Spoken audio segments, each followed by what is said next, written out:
Przyjechałem do Polski w wieku 7 lat i pamiętam właściwie nieprzyjemną już pierwszą wychodzenie z pociągu i później takie antysemickie komentarze. Byliśmy nie jedynymi zapewne Żydami, że Żydzi znów wracają. Prawda? Na dodatek słowo Żyd po rosyjsku jest znacznie bardziej obciążone negatywnie. To jest negatywne określenie, prawda? Tam jest takie czysto opisowe nazwa dla narodowości jest Ewrej. Żyd to jest bardzo negatywne, prawda? Pamiętam z tej Warszawy, pamiętam te ciężarówki znów, które zastępowały autobusy czy tramwaje, chodziło się po drabince, jechało się później, prawda, po tym zburzonym mieście. No, nie będę mówił banałów, jak wstrząsające wrażenie sprawiała, prawda, Warszawa. Zamieszkaliśmy gdzieś na Pradze. Malutkie mieszkanko, na początku później nieco większe. Ale zanim zamieszkaliśmy, rodzice mnie wysłali do takiego żydowskiego domu dziecka. Ja myślę, że to było związane z tym, że oni musieli jakoś zamieszkać, znaczy znaleźć mieszkanie, urządzić. Zresztą już był wtedy mój brat, który urodził się właśnie w wyniku spotkania rodziców w Mińsku już, czyli od razu po wojnie.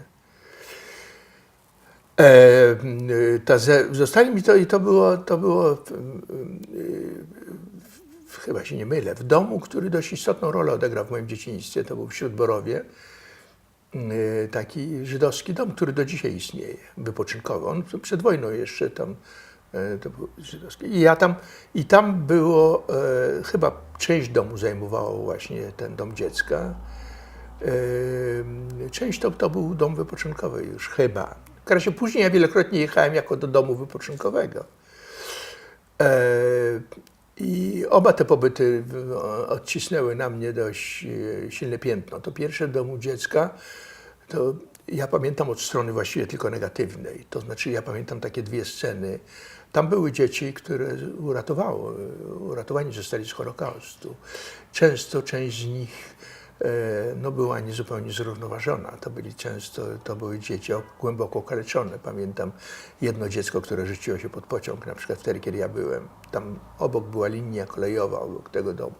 Zresztą o tym domu już jako wypoczynkowym napisał książkę, która zyskała pewną popularność. Tutaj młody pisarz, który jest dość wziętym pisarzem. Nigdy z nim nie rozmawiałem o tym, że ja znałem z poprzedniego pokolenia ten dom. I drugie doświadczenie, które zapamiętałem bardzo mocne, to takie dziecko, które weszło gdzieś wysoko na drzewo i po prostu wyło cały dzień. To było nie do zniesienia. To widać było po prostu tę rozpacz jakąś głęboką. Było nie do zniesienia. Nie wiem, jak długo tam byłem. Ja myślałem właściwie do niedawna, że pół roku, ale mówiąc prawdę, ja nie wiem. Być może to był tylko miesiąc, ja nie wiem. W razie to odcisnęło silne na mnie piętno o oddzieleniu się od rodziców. Zresztą ja nie znałem polskiego. Jestem pewien, że nie znałem jeszcze polskiego wówczas.